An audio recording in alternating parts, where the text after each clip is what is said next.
Olá, esse é mais um programa Opinião. Essa é a segunda parte da entrevista com Maria Lúcia Fattorelli, ela que é coordenadora da Auditoria Cidadã da Dívida. E na segunda parte a gente vai aprofundar um pouco mais sobre a dívida pública. Olá, Fattorelli, tudo bem? Tudo bem, prazer estar aqui com você novamente. Maria Lúcia, explica para a gente o mecanismo da dívida pública, que é um tema que a auditoria vem trabalhando durante todos esses anos, né, como forma de popularizar.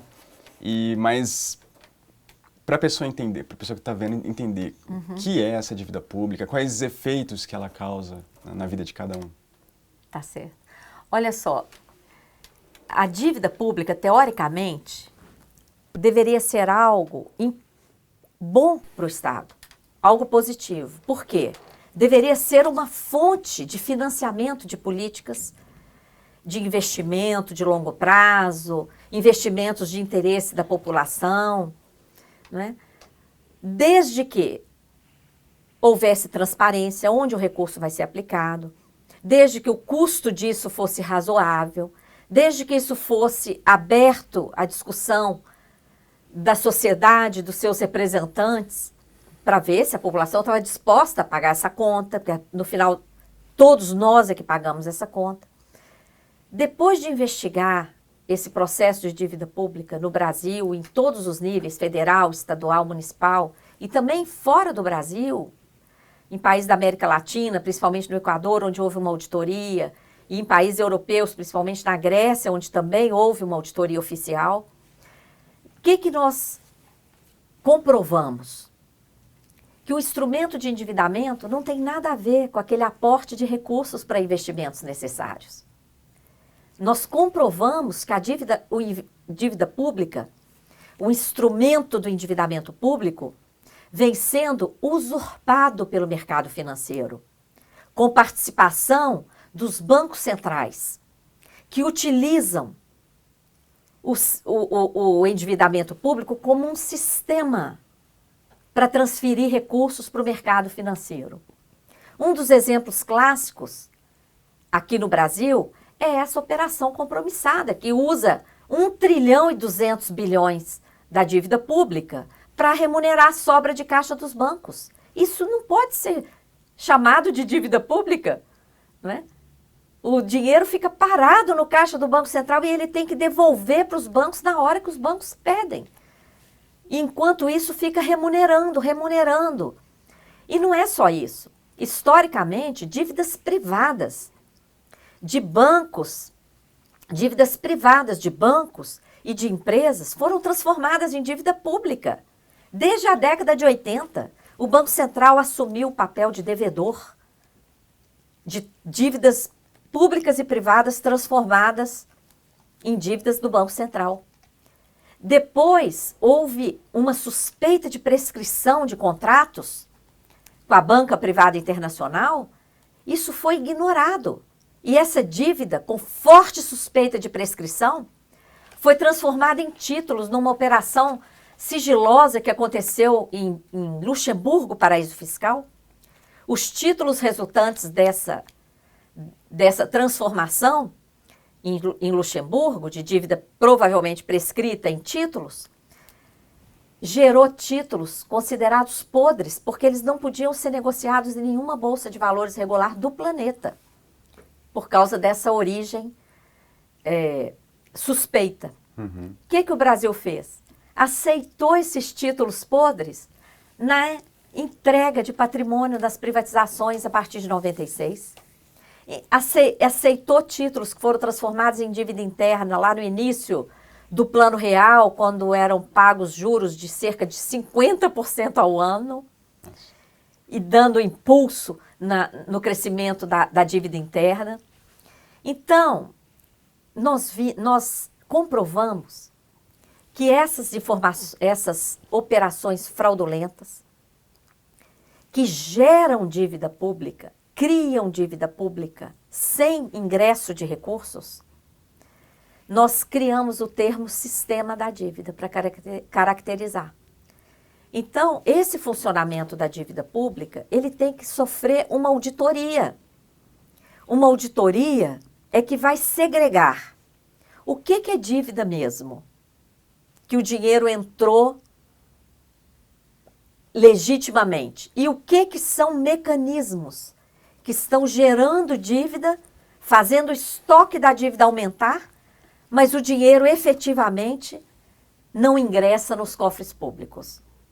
Então, a auditoria é a ferramenta que vai jogar luz nesse processo e provar esses mecanismos e outros, né, como o escândalo da contabilização de juro como se fosse amortização, que acontece aqui no Brasil. Por isso é que naquele gráfico que a Auditoria Cidadã divulga todo ano, a gente soma juros com amortizações, tá? Certo. Ainda sobre o famoso gráfico da auditoria que foi bem popularizado, né? Uhum. A auditoria coloca que aproximadamente 40% do orçamento da União vai para pagamento de juros e amortizações da dívida, né? Isso. Muitos agentes do governo, principalmente, da imprensa, né, muitos economistas, contestam isso dizendo que isso chegam até a falar que isso é fake news porque seria a rolagem da dívida, grande parte disso. Como que vocês respondem a isso? Olha, as pessoas que dizem isso, elas não conhecem a contabilização do juro como amortização. Elas não sabem que a maior parte que está ali naquela chamada amortização ou rolagem não é amortização ou rolagem, são juros. E o governo não informa o percentual de atualização que ele está fazendo, uma atualização paralela na dívida pública que ele está fazendo para maquiar essa contabilização de juro como amortização. Por que isso acontece? Essa informação é outra informação que não aparece em nenhum livro e nem na imprensa a gente consegue espaço. Essa foi uma descoberta nossa da Auditoria Cidadã durante a CPI da dívida. Nós começamos a investigar por quê? Quando a gente olha os dados do CIAF, que é o Sistema de Contabilidade que registra todos os gastos do governo federal, o valor do juro que está lá é muito abaixo do juro estimado sobre o estoque da dívida, com base em dados oficiais. Se a gente pegar anualmente o estoque da dívida e aplicar uma taxa de juro média, a gente encontra um valor quase 3 vezes superior àquele valor que é declarado como juro. Esse é um dado. O outro dado que nos instigou a investigar isso é o fato de que lá no CIAF, todo ano, o volume que aparece de amortizações é muito elevado. Se nós estivéssemos realmente amortizando, por exemplo, lá em 2015 apareceu uma amortização ou rolagem de 750 bilhões. Se tivéssemos amortizado aquilo ali... Não teria mais dívida. Qual seria o comportamento da dívida? Ela teria... Seria reduzida. Seria no mínimo reduzida, claro. Não é? Uhum. Não. Naquele ano de 2015, está lá, amortização ou rolagem de 750 bilhões, mas a dívida cresceu 930 bilhões. Então, gente, não houve amortização. Se tivesse havido amortização, a dívida não teria crescido 930 bilhões, teria caído. Uhum. Também não foi rolagem, porque a rolagem, o que é a rolagem? É a substituição. De uma dívida dívida que está vencendo, o governo emite título, vende e com esse dinheiro paga essa dívida que está vencendo. Mas como ele emitiu o título para pagar essa dívida deixa de existir, mas o título que ele emitiu entra no lugar. Então, se tivesse havido rolagem nesse ano de 2015, por exemplo, de 750 bilhões, o estoque teria sido mantido constante. Mas não, o estoque cresceu 930 bilhões. Por que isso? Porque os juros estão sendo contabilizados como se fosse amortização. Nós descobrimos isso, está sendo feita uma atualização paralela e o governo não divulga o índice dessa correção paralela, porque é uma correção ilegal.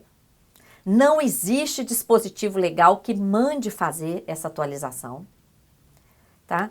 Então, eles fazem essa atualização e toda essa parcela da atualização, eles emitem título para pagar. Só que essa atualização, na prática, o que que é? É parte do juro. Uhum. Essa atualização está embutida na remuneração dos títulos. Então, quando eles emitem títulos para pagar essa remuneração, por isso que eles contabilizam isso como amortização e a dívida cresce. Porque para pagar essa parte dos juros, eles estão emitindo títulos. E por que que eles fazem essa maquiagem de classificar como amortização ou rolagem e não como juros? Porque o artigo 167, inciso 3 da Constituição, proíbe emitir título para pagar despesa corrente. Então, olha o privilégio dos juros. Se falta recurso na educação, faltou.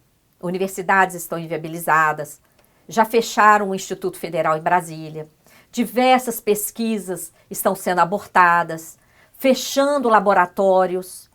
Por quê? Porque não tem recurso. Não pode emitir título para despesa corrente. Hospitais, a míngua, gente morrendo nas filas, gente que precisa de cirurgia, não tem dinheiro para cirurgia. Por quê? Tudo isso é despesa corrente. E para juros, que são despesas correntes? Vai lá, classifica como se fosse amortização ou rolagem, emite título e paga. Então, aí é que está o privilégio. Servidor público não é privilegiado de forma alguma. O privilégio nesse país é o privilégio dos bancos, que tem aqui nesse país os maiores ganhos, os maiores lucros do mundo. E que, além disso, ainda são distribuídos aos banqueiros com isenção de impostos. Enquanto um trabalhador que ganha R$5.000 paga 27,5% de imposto de renda, paga contribuição previdenciária, quase 40% do ganho dele já fica em tributos. Um banqueiro que recebeu aí dezenas de bilhões de reais de lucro distribuído pelos bancos, não paga nem imposto de renda, nem contribuição previdenciária. Aí que está o privilégio. Tá? O privilégio está nessa remuneração diária, ilegal. O privilégio está na remuneração dos contratos de swap cambial que tornam o capitalismo sem risco para os bancos. Esse contrato de swap é um escândalo. É a garantia que o Banco Central dá para os bancos de bancar a variação cambial. Então, quando a gente olha para isso, é que a gente vê onde é que está o privilégio no Brasil. Tá? Tá aí no sistema financeiro e não nas pessoas, no serviço público e etc. Um outro argumento que se fala muito é que grande parte dos beneficiários da dívida pública seriam de pequenos poupadores, né? Isso é verdade? Qual seria a proporção entre pessoas que investem no Tesouro Direto e os banqueiros? Olha, essa é outra grande mentira. Primeiro que o governo mantém em sigilo quem são os detentores de títulos da dívida. Então, ele diz que ele nem tem essa informação, que essa informação é uma informação sigilosa. Ora, ele não poderia dizer isso. O que é divulgado é o conjunto de credores, por setores. Então, mais de 50% dos títulos estão na mão de bancos. Cerca de 17% estão em fundos de investimento, outros cerca de 16, 17% em fundos de pensão, uns 8% mais ou menos em investidores estrangeiros que não são bancos, investidores isolados estrangeiros. O que está no Tesouro Direto não chega a 1%. Não chega a 1% do estoque da dívida toda. Tá? Então, a maior parte está sim com bancos, mas quem são esses bancos? Sigilo. A gente só sabe que são bancos nacionais e estrangeiros. Tá, esse percentual com fundos de pensão, cerca de 17%, 18%. Quais fundos de pensão, nacionais e estrangeiros? Segredo. Quais fundos de investimento? Segredo. Então, essa é outra coisa. Uma auditoria, ela vai separar. Quando ela separar o que é dívida legítima, ela vai ter que ter acesso a quem está colocando esses recursos dos títulos da dívida, né? Vai ter como separar. Então, não tem essa coisa de que vai prejudicar a população mais pobre. Uma auditoria, pelo contrário, uma auditoria vai impedir esses mecanismos que ficam aumentando a dívida pública e tornando isso uma coisa insustentável, que já está chegando na insustentabilidade no Brasil. Você vê, o próprio governo está aí exigindo a venda geral, privatização geral. Para quê? Para pagar a dívida. Essa tem sido a desculpa. Então, aquelas pessoas que ainda não perceberam o problema da dívida pública no Brasil, precisam ver que a dívida tem sido a justificativa para as privatizações, a justificativa para as contrarreformas, a justificativa para o ajuste fiscal, a PEC do teto, é o pano de fundo de todas essas políticas que amarram a economia brasileira, prejudicam toda a sociedade, esteja principalmente a classe trabalhadora, esteja ela no regime geral dos trabalhadores ou no regime próprio de servidores públicos, urbanos e rurais, todo mundo está sendo prejudicado. Por quê? Porque tem que fazer ajuste fiscal para pagar essa dívida, né? E eu lamento aquilo que você comentou antes, que muitos economistas, até que se dizem de esquerda, não compreendem, não aprofundam, não sabem dessa contabilização de juro como se fosse amortização.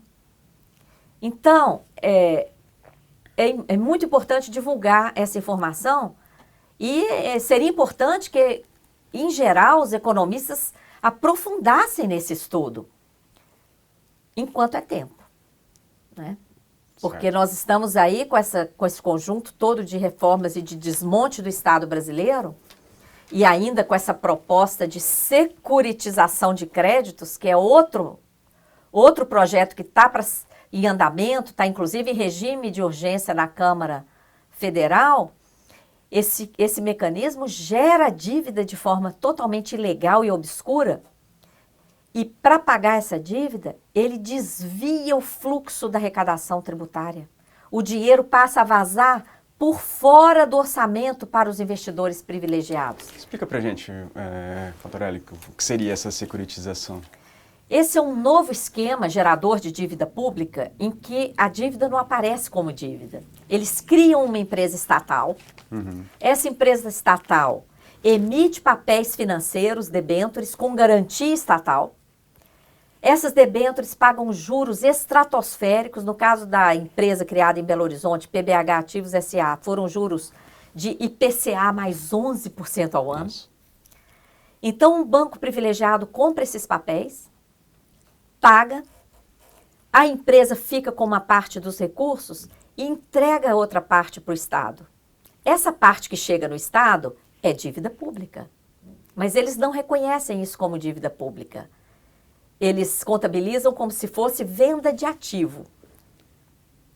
Qual ativo eles estão vendendo? O fluxo da arrecadação. O dinheiro arrecadado de contribuintes, em vez de chegar ao orçamento público, vai ser desviado para uma tal de conta vinculada, e dessa conta vinculada vai direto para investidores privilegiados sem passar pelo orçamento público. Isso é um escândalo, fere toda a legislação do país, que é estruturada no orçamento único, em que todas as receitas têm que chegar ao orçamento e só podem sair do orçamento com base na LOA, na lei orçamentária, aprovada em âmbito federal, estadual, distrital e municipal. Esse esquema é um esquema fraudulento, já está funcionando em alguns entes federados no Brasil, como São Paulo tem a CPSEC S.A., Belo Horizonte tem a PBH Ativos S.A., Minas Gerais tem a MGI Investimentos, tudo ilegal, porque a lei federal que autorizaria isso sequer foi aprovada ainda, tá? E então nós estamos num momento da nossa história com a classe trabalhadora em grande parte na informalidade ou desempregada, risco de fim do pouco que temos de direitos sociais com essa PEC 6 que ameaça o fim da Seguridade Social, risco de desvinculação total do orçamento, deixando todos os recursos à disposição do pagamento de juros dessa chamada dívida, uma série de fraudes envolvendo o endividamento público e ainda essa ameaça de desvio dos recursos que sequer alcançarão o orçamento público. É urgente acordar, é urgente que a sociedade se empodere desses conhecimentos e que impeça a aprovação dessa PEC 6. Nós temos que dizer para esse governo, a reforma que tem que ser feita não é a da Previdência. É a reforma do modelo econômico, principalmente da política monetária do Banco Central. E essa dívida, chamada dívida, tem que ser investigada. Tem que parar a remuneração da sobra de caixa dos bancos que gera dívida. Tem que parar de aceitar que os prejuízos do Banco Central, com essas benesses que ele dá para os bancos, sejam transformados em dívida pública. Tem que parar essa remuneração de juros e a sua contabilização como se fosse amortização, não é? E tudo isso já está comprovado na auditoria cidadã. Se a gente fizer uma auditoria oficial, avançaremos mais ainda e poderemos ter rapidamente um outro cenário. Temos que tirar esse cenário de escassez que essa política nos impõe e substituir por uma realidade de abundância, que é a realidade mesmo do Brasil. O Brasil é riquíssimo, não é? E nós temos que exigir que essa riqueza toda se materialize na vida das pessoas e na economia do país. Ficamos por aqui com mais um programa Opinião. Não deixe de conferir a primeira parte da entrevista, se você ainda não viu. Não se esqueça de se inscrever no nosso canal e confira no nosso canal mais entrevistas. Obrigado, Fatorelli, por sua disponibilidade em conceder essa entrevista. Eu que te agradeço, Diego, e a todos, toda a equipe e a todos vocês que estão assistindo. Compartilhem, participem da Auditoria Cidadã, auditoriacidadã.org.br, Auditoria Cidadã no Facebook também. Um abraço.